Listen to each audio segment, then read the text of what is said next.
Hoy vamos a ver cómo ser transformados en el área financiera. ¿Cómo como cristianos podemos ser transformados en el área financiera?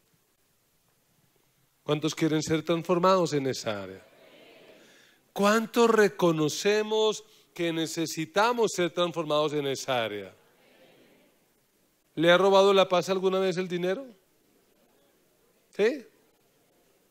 ¿Le ha afectado alguna vez? Vamos a ver cómo podemos ser transformados en esta área. Oremos al Señor. Padre, estamos muy agradecidos contigo por la bondad tuya, por la misericordia que tienes para con nosotros. Gracias por esta campaña, me emociona saber lo que estás haciendo en los corazones, saber los cambios que están siendo producidos, porque tu palabra nunca volverá vacía, Señor. Yo te pido en esta hora, Señor, que hables a tus hijos, que por amor a ellos uses mi vida y hagas de mí un canal de bendición. Y que esta palabra nos transforme. Cambia la manera como vemos y como usamos el dinero. Llévate todo lo que quiera impedir la libre expresión de tu palabra y háblanos. En el nombre de Jesús. Amén. Dale un aplauso al Señor por el regalo de la Biblia, la palabra de Dios. Somos privilegiados poder tener una Biblia en las manos. Y quiero empezar contando una historia. Se cuenta que un hombre llega y ve a un amigo que hacía rato no veía, y cuando lo ve le dice: oye, ¿y esa cara por qué tan triste? Y él dice: no, pues si supiera, mi novia me terminó. ¿Cómo así que te terminó? ¿Y por qué te terminó? Dizque por tacaño. Me choque porque yo era muy tacaño. Ay, hombre, ¿y por qué no la llama? Sí, yo ya le hice unas llamadas perdidas, pero nada que me devuelve la llamada.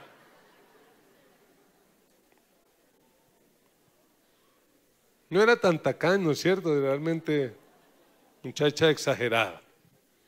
Y vamos a aventurarnos en algo que es tremendo y es una parábola.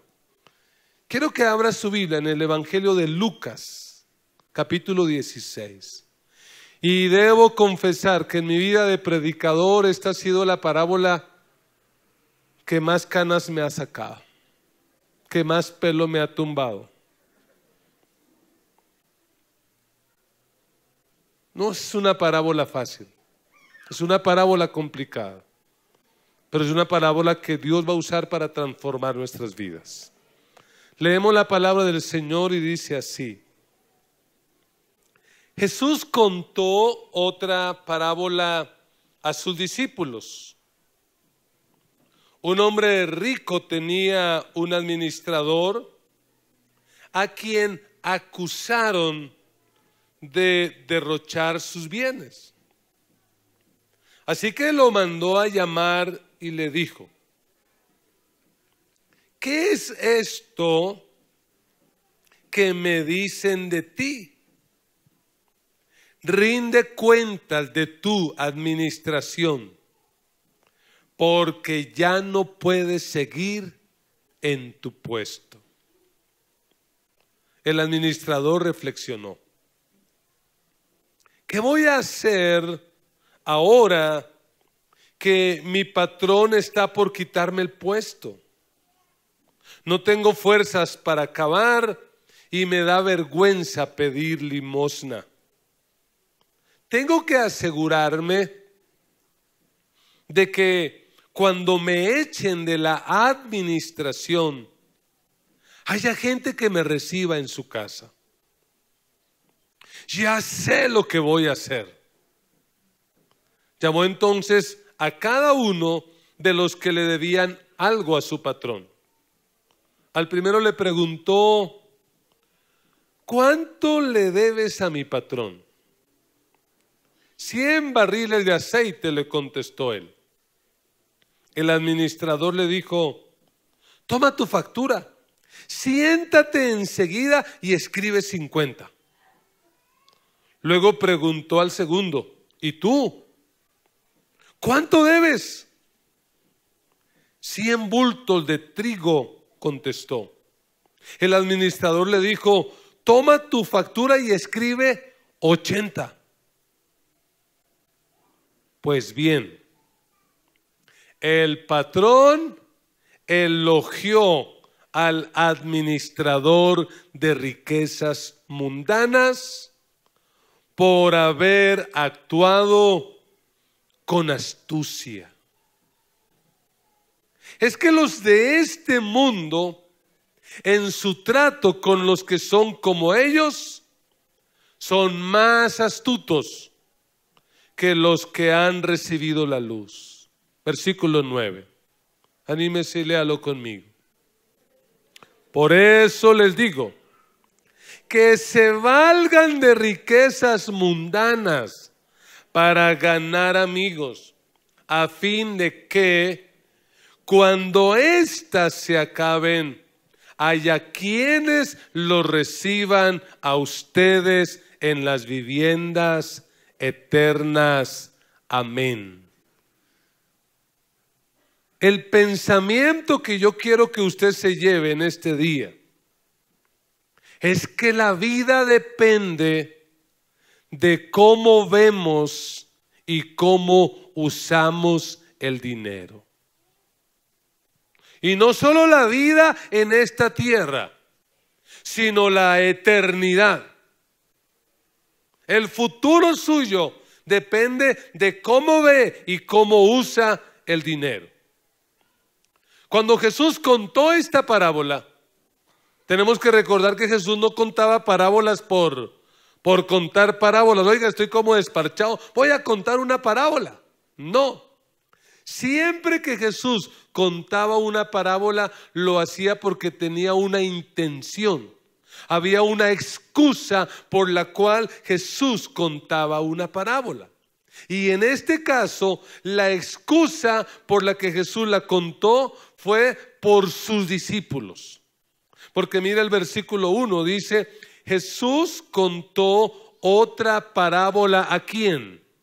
A los discípulos.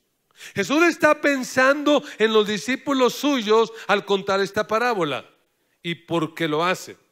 Sencillamente porque los discípulos estaban expuestos a la filosofía que la gente tenía en el tiempo de Jesús acerca del dinero. ¿Qué era lo que la gente creía en el tiempo bíblico del dinero? Creían en ese tiempo que el dinero era algo así como un Dios. Y que quien tenía el dinero lo tenía todo. Pero que quien no tenía dinero no tenía nada. La gente de ese tiempo era muy dada a colocar su confianza en el dinero. De hecho, ellos le atribuían la felicidad al dinero. Quien tenía dinero era feliz y quien no tenía dinero, pues no era feliz. El estado emocional de estas personas dependía de la situación económica. Si alguien en ese tiempo no tenía dinero, usted lo veía por la calle andar cabizbajo, achantado, muy afligido. Pero si tenía dinero, su rostro estaba radiante. Así que Jesús dice: a mis seguidores tengo que cambiarles esa mentalidad. Ellos no pueden ser igual que los que no me conocen. Por eso Jesús cuenta esta parábola. Pero en el versículo 14 nos deja ver la otra posible razón por la que Jesús contó la parábola. Dice el versículo 14: oían todo esto los fariseos. Y los fariseos eran los líderes religiosos de la época. Es decir, que si tuviéramos que buscar un equivalente en este tiempo, ¿qué diríamos? ¿Oían esto quiénes? Los pastores. Porque eran líderes religiosos, eran los pastores, eran los predicadores. ¿Y qué dice de los fariseos? Dice: ¿Oían esto los fariseos? A quienes les encantaba. ¿Qué era lo que les encantaba? El dinero. Y por eso cuando escucharon esta parábola que Jesús contó, ¿qué hicieron? Se burlaron, algo así como, ja, ja, ja, ay, Jesús con sus historias, ¿cómo nos va a venir a meter ese cuento?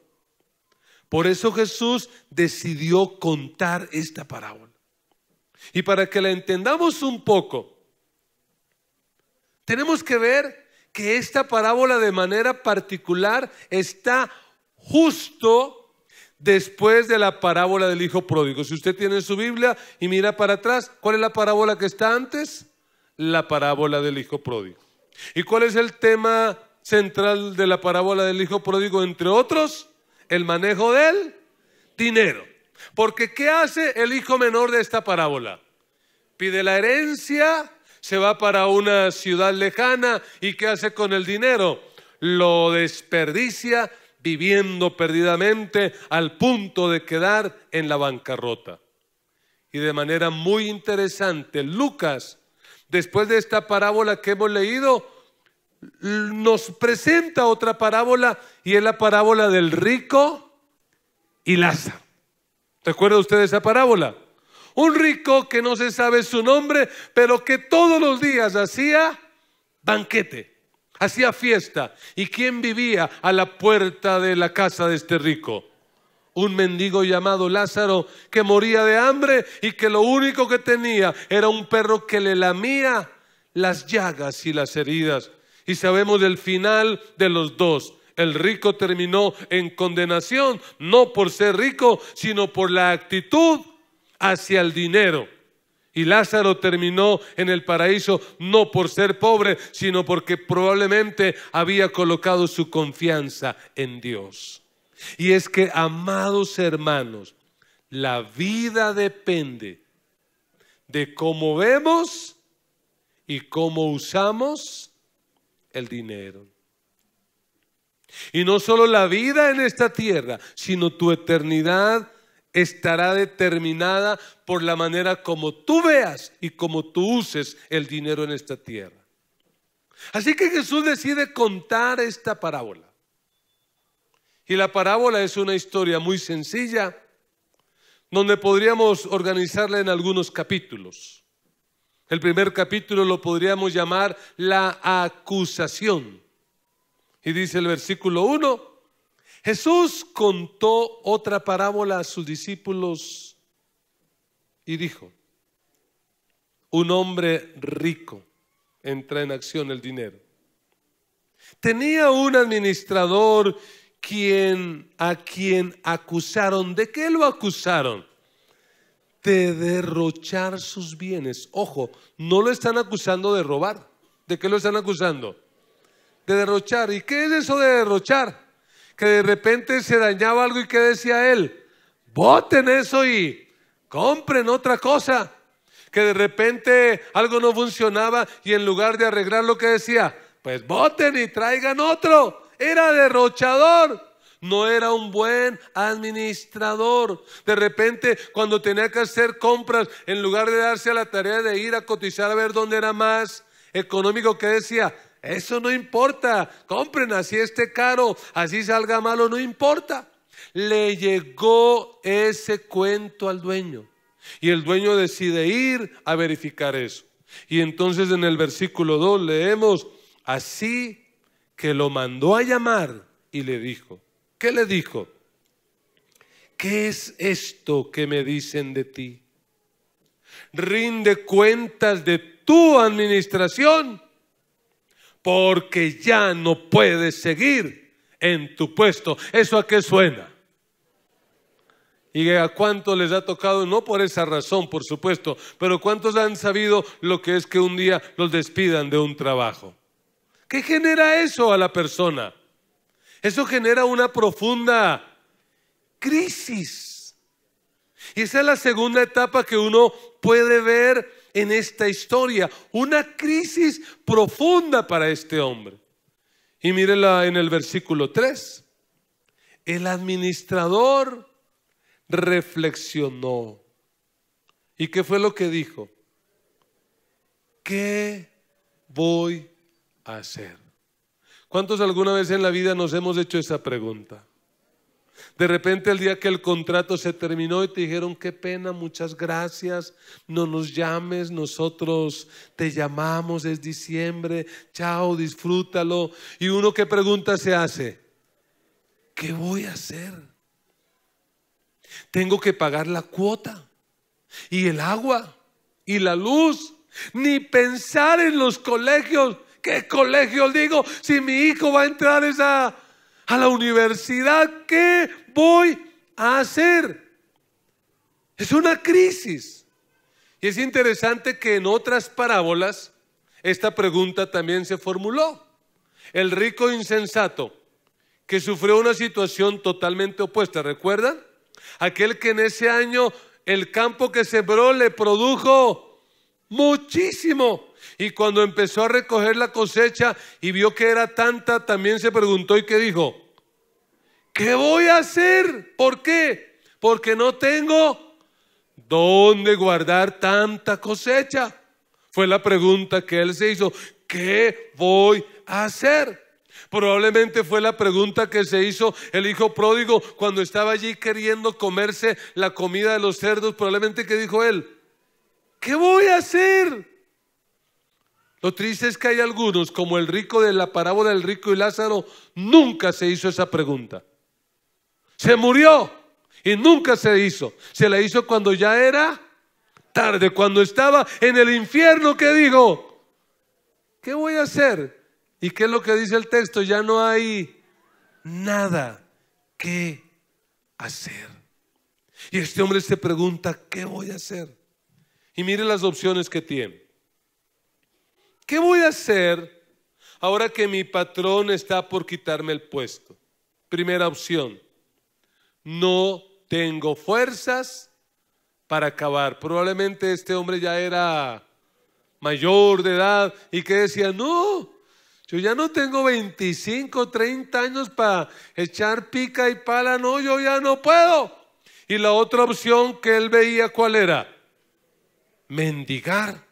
Pero como había sido el administrador de un hombre muy rico, ¿qué cree que tenía ese hombre? Tenía una reputación, así que ¿qué dijo? No, eso me va a dar pena. Y uno se imagina a este hombre dándole vueltas: ¿qué voy a hacer? ¿Qué voy a hacer? ¿Qué voy a hacer? ¿Y por qué? Porque sencillamente me queda poco tiempo. Es un hecho. ¿Qué le ha dicho el patrón? No vas a trabajar más. ¿Para qué le dio tiempo?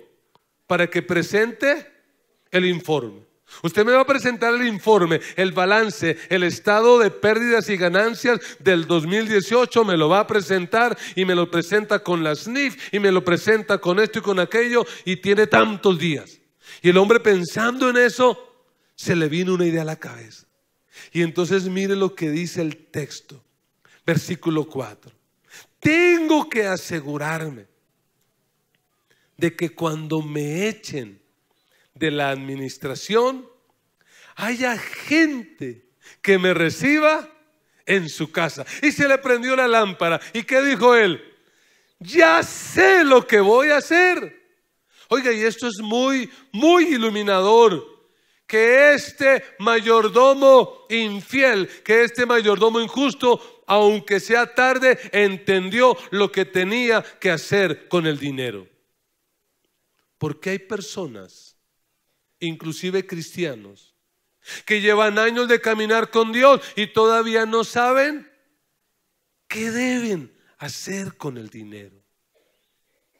Todavía no tienen claro qué es lo que un cristiano debería hacer con el dinero.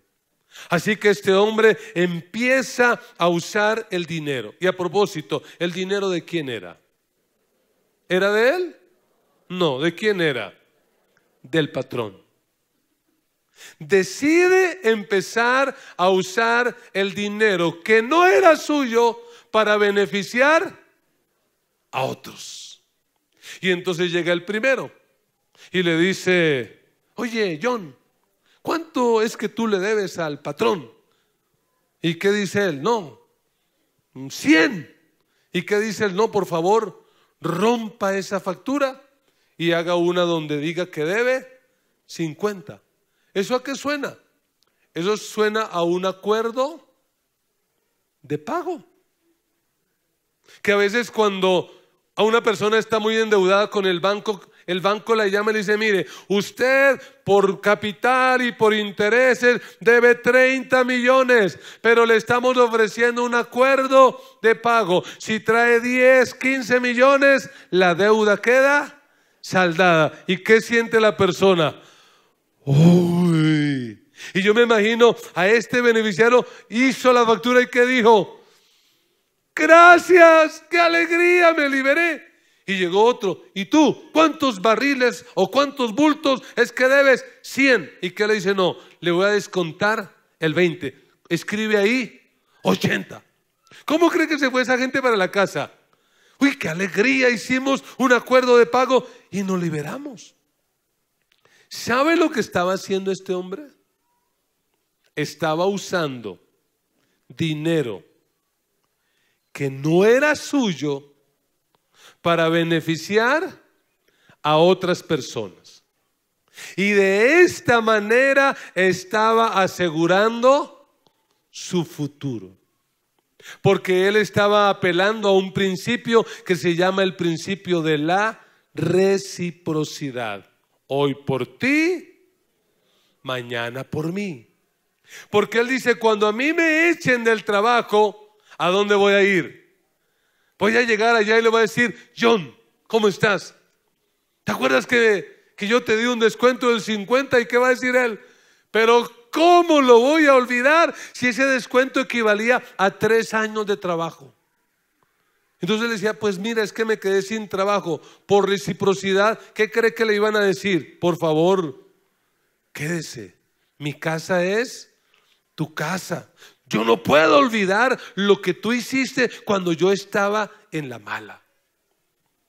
Y por eso en el versículo 8, el texto dice esto: pues bien, el patrón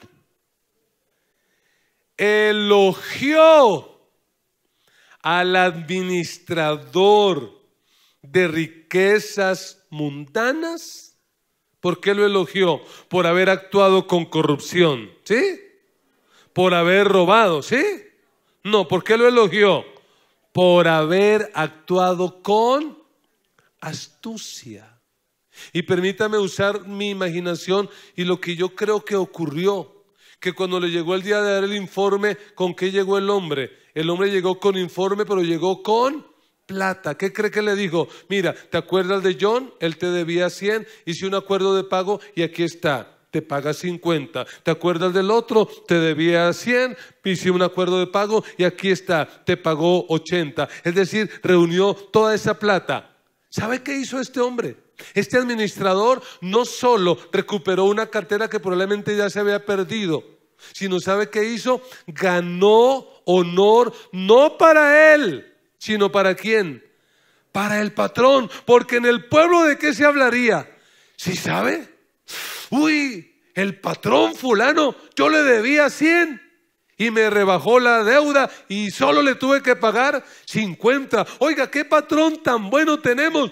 Por eso al pobre patrón, ¿cómo lo dejó? Con las manos amarradas, porque ya en el pueblo el patrón era famoso por su generosidad y por su bondad. Y por eso el texto no dice ni que lo echó ni que lo metió a la cárcel. ¿Qué dice que hizo? Que lo elogió. Y esa es la sorpresa. A alguien que probablemente le iba a ir mal y recibió un elogio, porque así es Dios. Como al hijo pródigo que decide regresar a su casa con la idea de que probablemente el papá lo deje ser un jornalero, pero el papá no lo colocó a ser jornalero, sino que el papá le volvió a dar la posición y la dignidad de hijo. Ese es nuestro Dios. Nuestro Dios es un Dios bueno, es un Dios que nos ama, es un Dios que nos da más de lo que nosotros esperamos. ¿Pero por qué lo elogió? Por usar el dinero que no era suyo para beneficiar a otros, pensando en su futuro. Por eso Jesús termina con este versículo que es muy complicado, versículo 9. ¿Cómo dice? Leámoslo. Por eso les digo, que se valgan de las riquezas mundanas para ganar amigos, a fin de que cuando éstas se acaben, haya quienes lo reciban a ustedes, no en sus viviendas aquí en la tierra, en sus viviendas eternas. ¿Qué significa esta parábola para nosotros? ¿Qué tiene que ver esto con nosotros? ¿Cómo es que nosotros como cristianos debemos ver y usar el dinero? Yo quiero dejar en su corazón 3 actitudes que nos van a ayudar a usar correctamente el dinero. ¿Cuál debe ser la actitud de un cristiano frente al dinero? En primer lugar, nuestra actitud hacia el dinero debe ser desconfianza.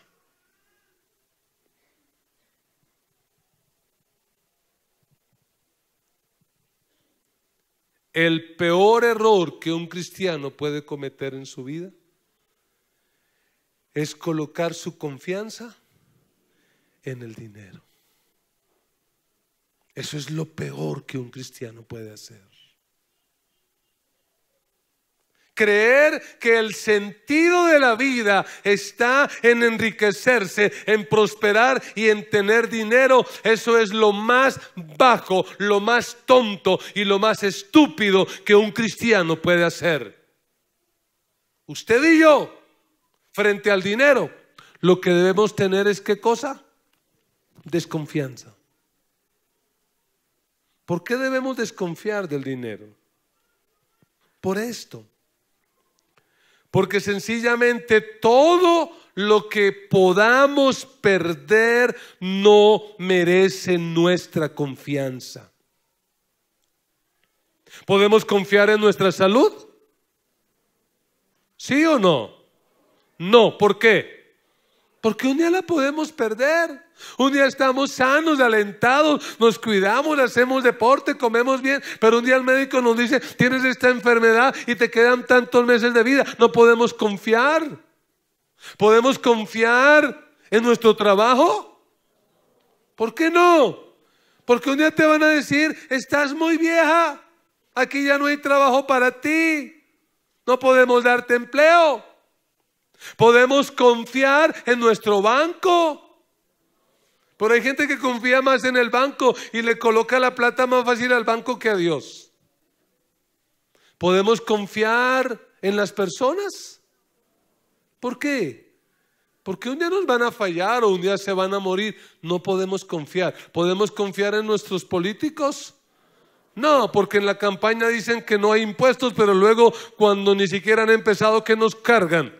Impuestos. No, porque están hablando de honestidad, pero luego uno ve metiendo platica en unas bolsas plásticas. No, usted no puede confiar en políticos y tampoco usted y yo podemos confiar en el dinero. En el único que podemos confiar es en el Dios eterno, el Dios que hizo los cielos y la tierra. Pero en cuanto al dinero hay que desconfiar.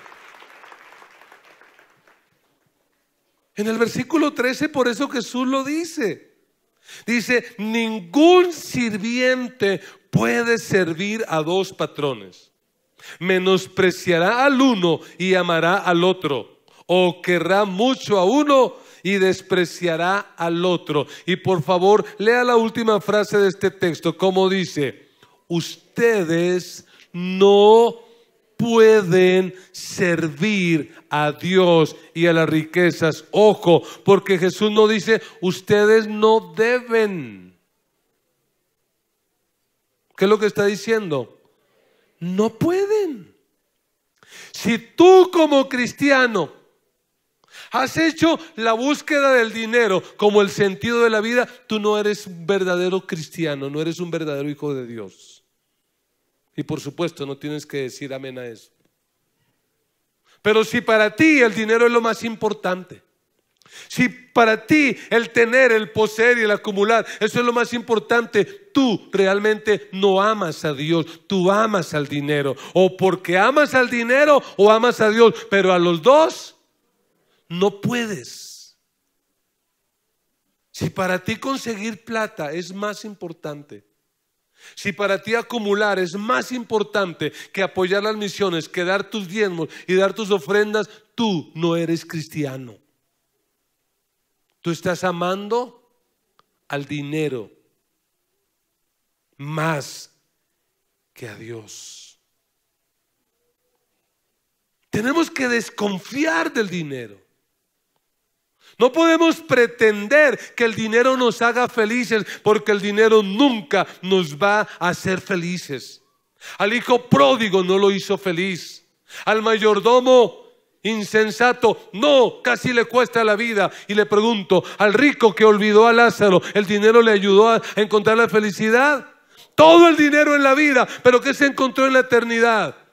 La condenación, la muerte, el tormento. Por eso desconfía del dinero. En segundo lugar, nuestra actitud hacia el dinero debe ser disciplina.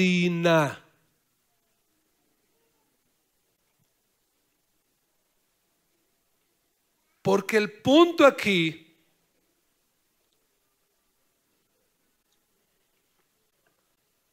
no es satanizar el dinero.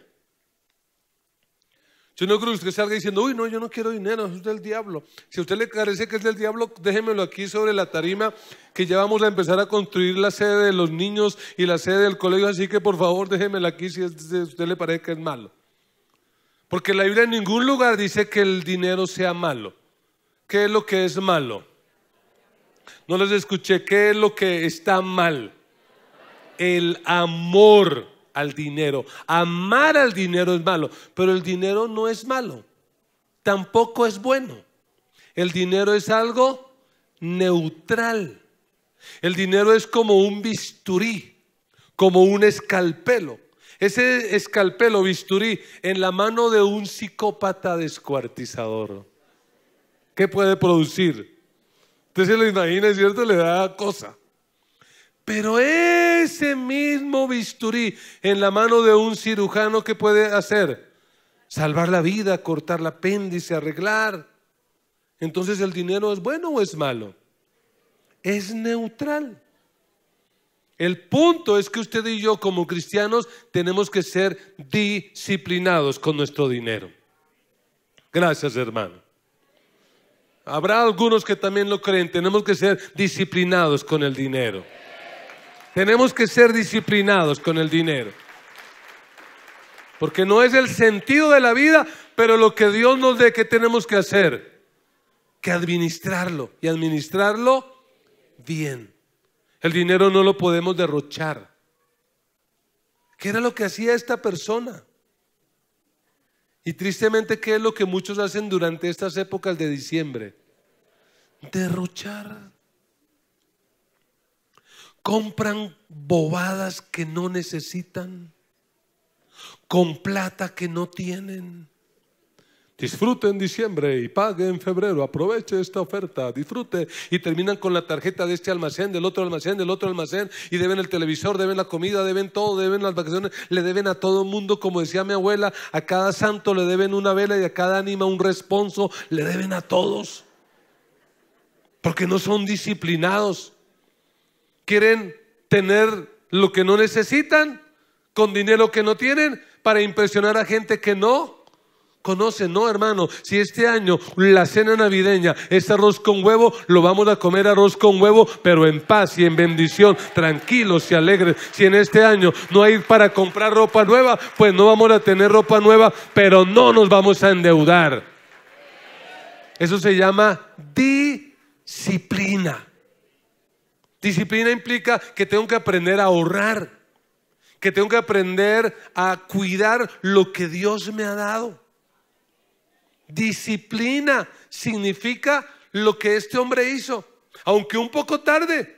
Porque cuando le dijeron, dame el informe porque ya no sigues trabajando, ¿qué se le vino a este hombre? Un plan. Y los cristianos debemos trabajar bajo un plan, que eso en términos financieros se llama presupuesto. Yo no soy contador, pero tengo que leer de todo.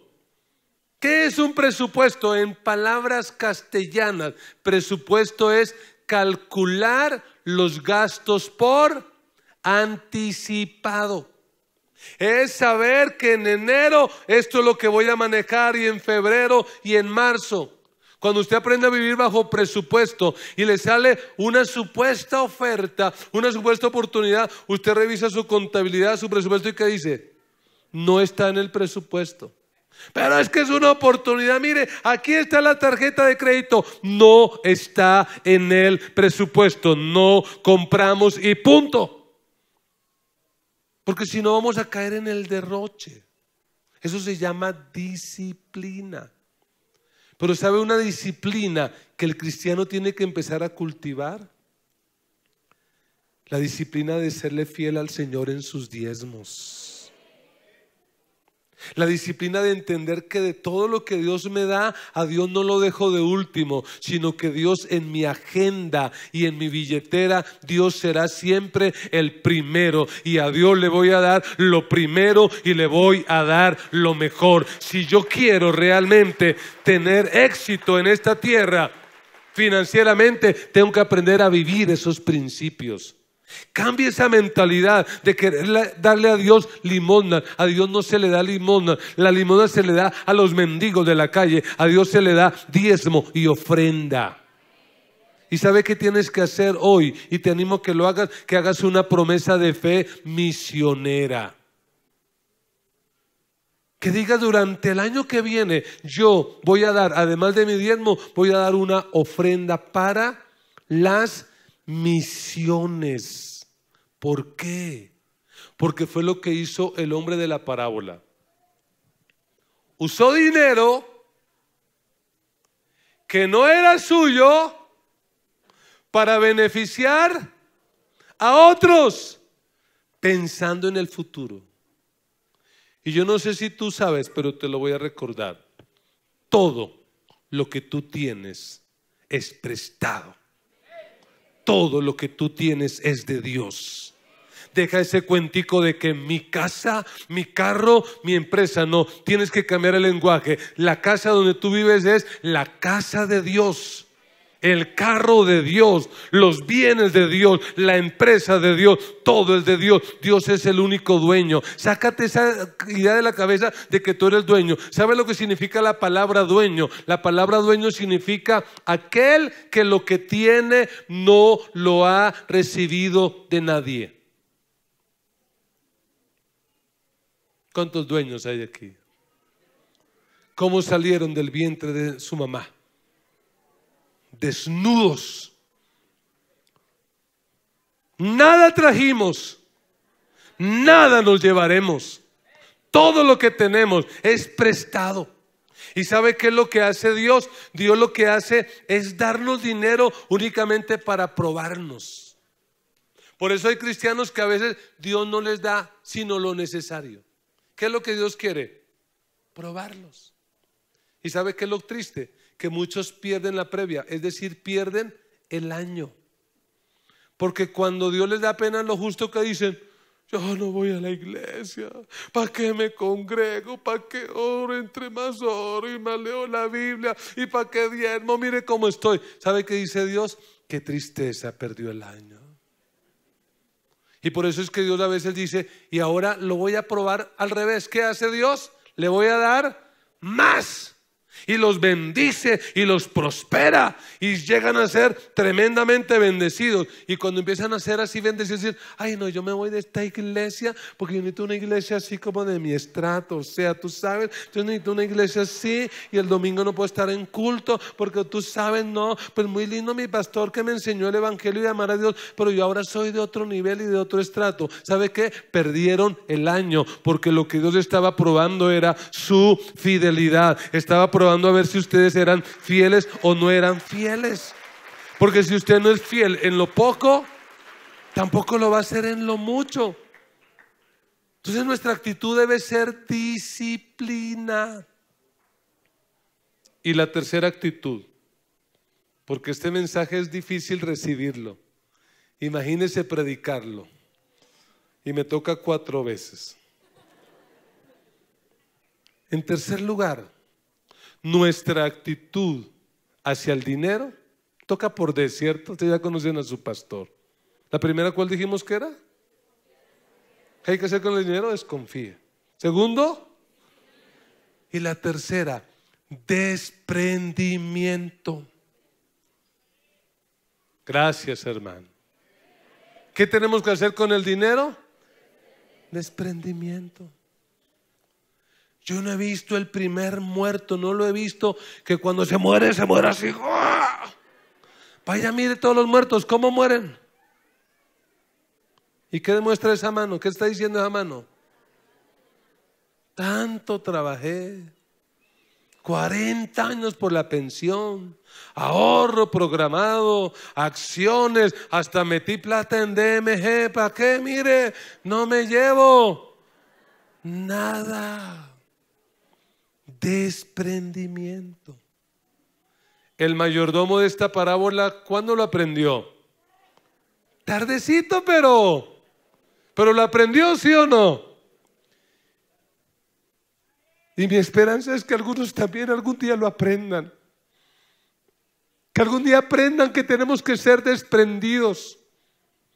Porque el día que nos toque partir de esta tierra, no nos llevamos nada. Nada te vas a llevar. Y cuando este hombre supo que le quedaban los días contados, ¿qué dijo? ¿En qué empezó a hacer? ¿Cómo se volvió? Desprendido, generoso. ¿Cuánto le debe? No, 50, 20%, 20%. Oiga, el hombre se volvió, pero generosísimo. Pero ¿cómo no? Si era plata. ¿Y la plata que usted maneja de quién es? O sea que usted puede hacer lo mismo, porque es plata ajena. Tenemos que aprender a ser desprendidos. Porque Jesús dice en el versículo 9, por eso les digo, que se valgan de las riquezas mundanas para ganar amigos. A fin de que cuando éstas se acaben, porque sabe que tarde o temprano la plata se acaba. Dice, no, pastor, yo tengo un plan, usted viera, yo tengo un analista financiero y yo tengo un plan para que hasta los 100 años yo termino con plata. Sí, pero ya que te mueres, ¿qué se te acabó? La plata. ¿O te la vas a llevar? No, esa le queda a la viuda para que disfrute. No te vas a llevar nada. Por eso dice, para ganar amigos, a fin de que cuando éstas se acaben, haya quienes lo reciban a ustedes en las viviendas ¿qué? Eternas. Este dinero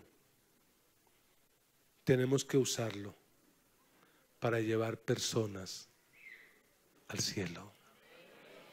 Este dinero lo vamos a usar para ganar las etnias, las tribus, los pueblos y las lenguas de esta tierra con el evangelio de Jesucristo. Para eso lo vamos a usar. Para eso lo vamos a usar. Para eso es que Dios nos lo da, no para nada más.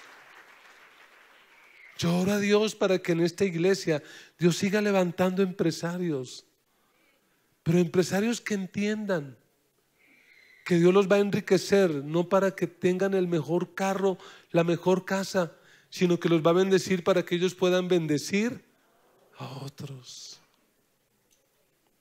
Yo sueño con un día empresarios que me digan, ¿sabe qué, pastor? No se preocupe por el templo de ese lugar, yo lo construyo.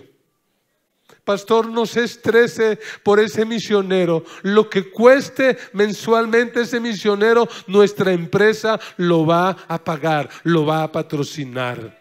Pastor, usted no se angustie por eso. Ese proyecto ya está asegurado. Pero tú podrías empezar por ahora con lo que te corresponde. Porque si eres fiel en lo poco, Dios te va a dar mucho. Empieza siendo fiel con tu diezmo, con tu ofrenda, con la promesa de misiones. Porque un día nuestro corazón dejará de latir. ¿Y sabe cómo entraremos en la eternidad? Parpadea, cierra y abre los ojos. Así entrarás en la eternidad. Estaremos un día vivos y ya estaremos en la eternidad. ¿Y sabe qué será lo más lindo de la eternidad? Que no terminemos como el rico que ignoró a Lázaro, sino que cuando abramos nuestros ojos en la eternidad, hayan personas allí dándonos la bienvenida. Personas que digan: gracias a ti, a que tú dabas para misiones, gracias a que tú invertías. Yo en Mali, en África, lejos, yo nunca te vi, pero alguien vino y me predicó porque tú diste una ofrenda misionera. Yo nunca vi tu rostro, pero tú diste para que vinieran a predicarnos el evangelio aquí en La Guajira. Y cuando vinieron, fue gracias a tu ofrenda. Dios tiene personas preparadas para darnos la bienvenida en el cielo. La pregunta es: ¿habrá alguien en el cielo por causa tuya? ¿Cómo será tu comité de bienvenida en el cielo?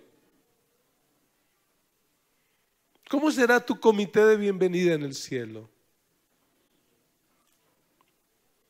Dios me ha bendecido a mí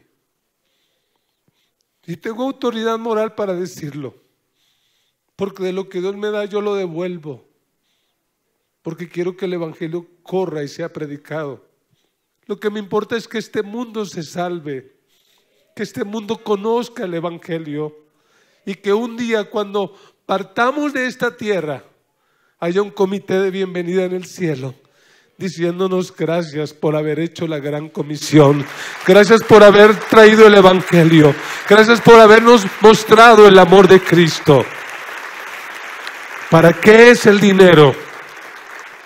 El dinero es para hacer que otros lleguen al cielo, no para otra cosa. Un día se nos va a acabar. Un día tendremos que irnos. Usemos el dinero que no es nuestro, sino que es de Dios, para beneficiar a otros. De esa manera nos aseguraremos que en las moradas eternas alguien nos va a dar la bienvenida, alguien nos va a recibir. Entreguemos lo que no podemos retener para ganar lo que no podemos perder. Cierre sus ojos en esta hora.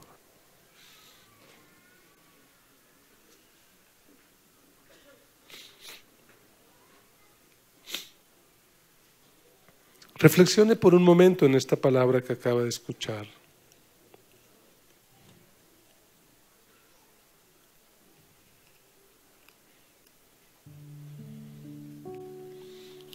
¿Qué vamos a hacer con esta palabra?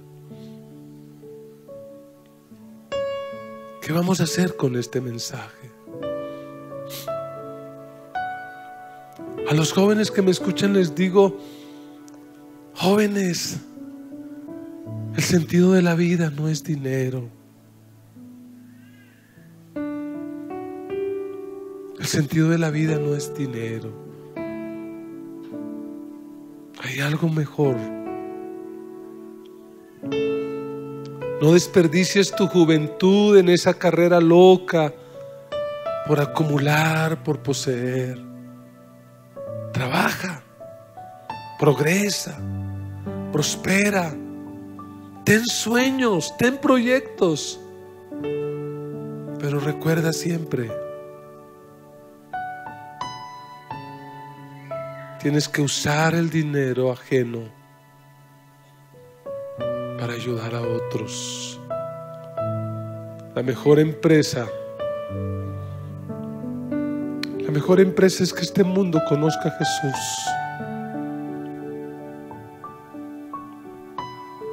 Desde los 22 años he sido pastor. Mi pasión son las almas. Mi pasión son los perdidos. Que este mundo se salve. Que este mundo conozca al Señor. Que los niños crezcan en ambientes agradables donde se enamoren de Dios. Que se planten nuevas iglesias. Yo quisiera que aquellos que tienen esa pasión o que quieren unirse a este proyecto o que quieren unirse a este propósito se coloquen de pie y con esa actitud le digan: Señor, hoy decido transformar la manera en que veo y en que uso el dinero. Voy a cambiar mi manera de ver y de usar el dinero, Señor. Hable con Dios. Dígale al Señor a qué se compromete. ¿Qué decisiones tomas? ¿Qué cambios haces en tu vida? Hable con Él y dígale al Señor: Señor, hoy decido desconfiar del dinero. Prefiero confiar en ti. Prefiero confiar en ti, Señor. Un día el dinero no lo tendré, pero a ti siempre te tendré. Un día el dinero me fallará, pero tú nunca me fallarás.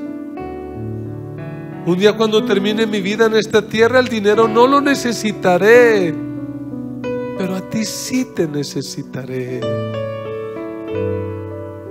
Hable con Dios y tome decisiones de ser disciplinado. No derroche, no desperdicie, no compre cosas que no necesita, no se endeude. Viva con lo que Dios le da. Tenga un plan, pero sobre todo empiece a pensar en otros, a darle a otros, a compartir con su propia familia, a compartir con sus hermanos en la fe, pero sobre todo a dar para que el reino de Dios se extienda. Si no eres fiel ni siquiera en los diezmos, haz un compromiso hoy y dile al Señor a qué te comprometes. Si nunca has dado para misiones, empieza a hacerlo. Firma esa tarjeta, llénala y di: mensualmente voy a dar 20,000, 50,000, 100,000, lo que sea, para misiones. Además de mi diezmo, voy a invertir en misiones. Porque no quiero desperdiciar mi vida.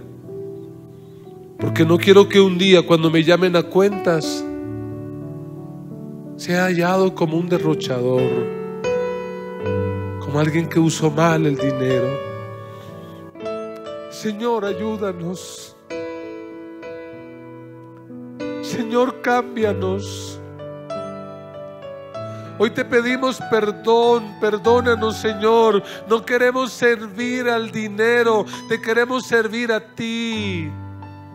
No queremos vivir nuestra vida, no queremos hacer carreras profesionales pensando únicamente en acumular y en nuestro bienestar. Señor, tú te encargarás de eso. Tú verás lo que nos das. Ayúdanos a enfocar nuestra vida para que otros te conozcan, para que otros se salven, para que otros lleguen al reino tuyo, para que cuando nuestra vida termine en esta tierra, ellos nos den la bienvenida.